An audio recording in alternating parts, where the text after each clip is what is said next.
So guys, isang mapagpalang pagkakataon po ulit. Continuation guys, continuation.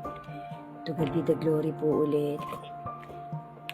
Hari nawa po mapagtyagaan po ulit ninyong masubaybayan ang duktong-duktong kong content na ganito.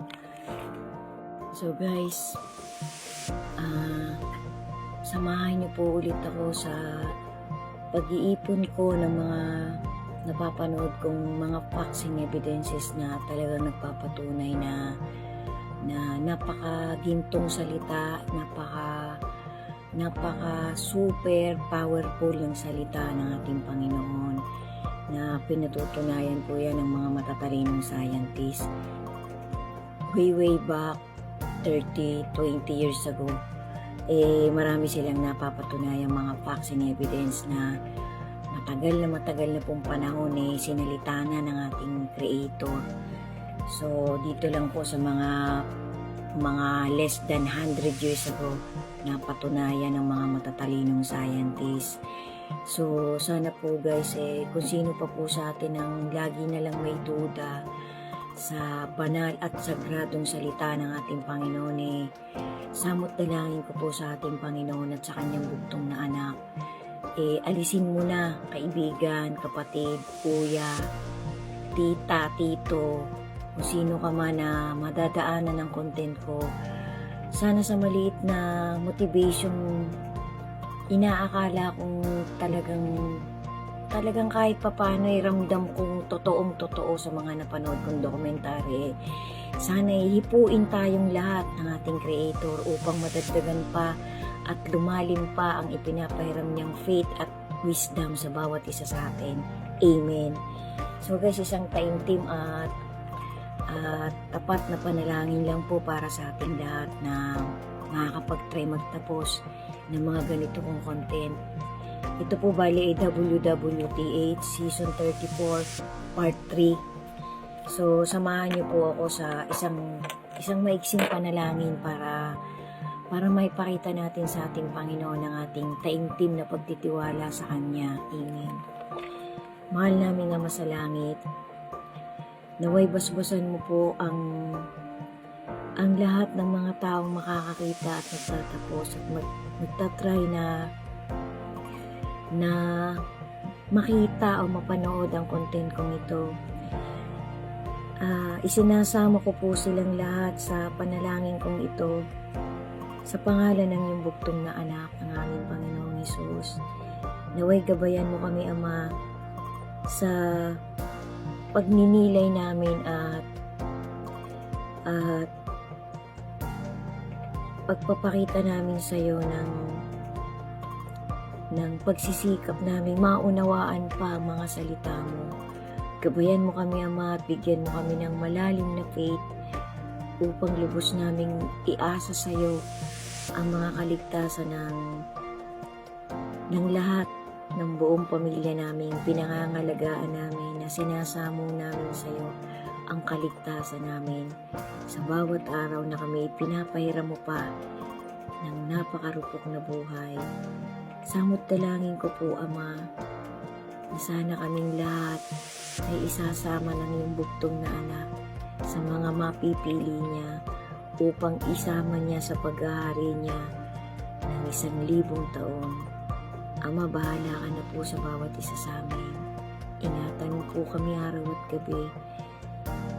Tulungan mo kaming makaunawa pa kami ng mga salita mo at ito ay may apply namin sa pang-araw-araw naming buhay. Salamat po, Ama. Po nang ito ay samo namin sa iyo ng buong puso namin sa pangalan ng iyong bugtong na anak, ang aming Panginoong Hesus. Amen. So guys, continuation. Sabi po dun sa napapanood kong dokumentary nga guys na sobrang linaw po ng pagpapaliwanag nila sa mga paparating na event sa generation natin. So ang pinaka-vital nga po nga guys na imminent na talagang sinasamo ko rin po araw-araw guys na lahat tayo ay mapasama talaga sa buong pamilya natin ay yung pong rapture guys. Talagang tayo po'y magpaka-prepared na talagang tayo hilingin natin ang hilingin araw-araw sa ating Panginoon na tayo'y mapasama. Kasi sabi nga po kahit isa sa ating mga kamag-anakan, sa mga minamahal nating mga kapamilya natin hindi natin masisiguradong sila'y maililigtas natin. Ang tanging magagawa lang po natin, guys, ay ang patuloy na sumamo at manalangin araw-araw na makiusap tayo sa ating Panginoon na sana talagang tayong lahat ay isama niya, na tayo sa ating buhay ngayon ay pinapakita na natin sa ating Panginoon, lalo na sa kanyang bugtong na anak, na tayo nagpapakatunay na Kristiyano na talaga.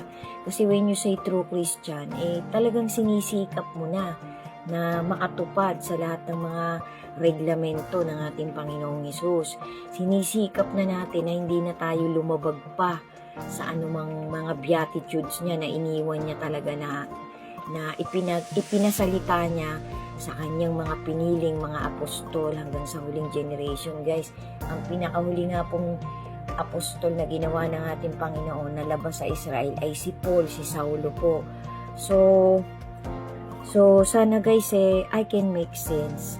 Sana po sa mga pananalita kong ito nakakapagtawid talaga ako sa inyo ng maliit na motivation na magiging booster po ng faith ng bawat isa sa atin.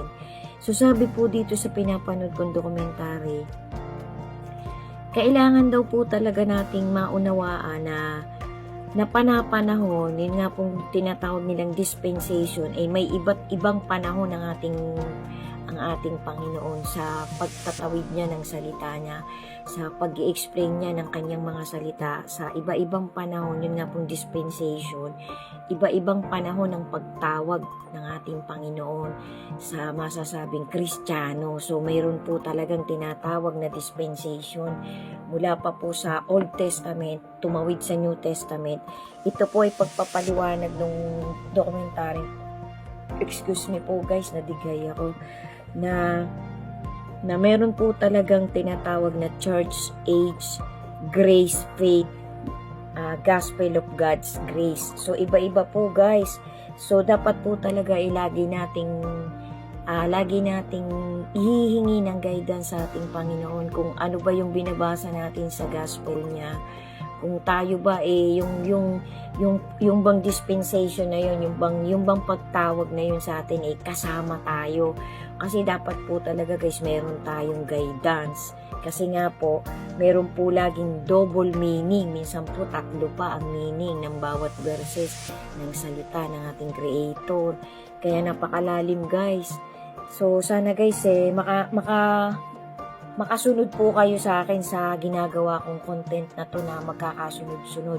Sana po talagang ang samo ko po talaga sa ating Panginoon makapagtawid ako ng katiting na kung anong wisdom na naunawaan ko din po sa mga iniipon kong sinusubaybayan kong mga dokumentary. Kasi guys, ito po ay magiging ticket natin para tayo makapagpatuloy na lumakad sa matuwid na daan napapunta po talaga sa dulo sa mag-ama. Kasi napakalakas po ng deception ginagamit ng kalaban ng ating Panginoon. Pero siya po ay unmatched.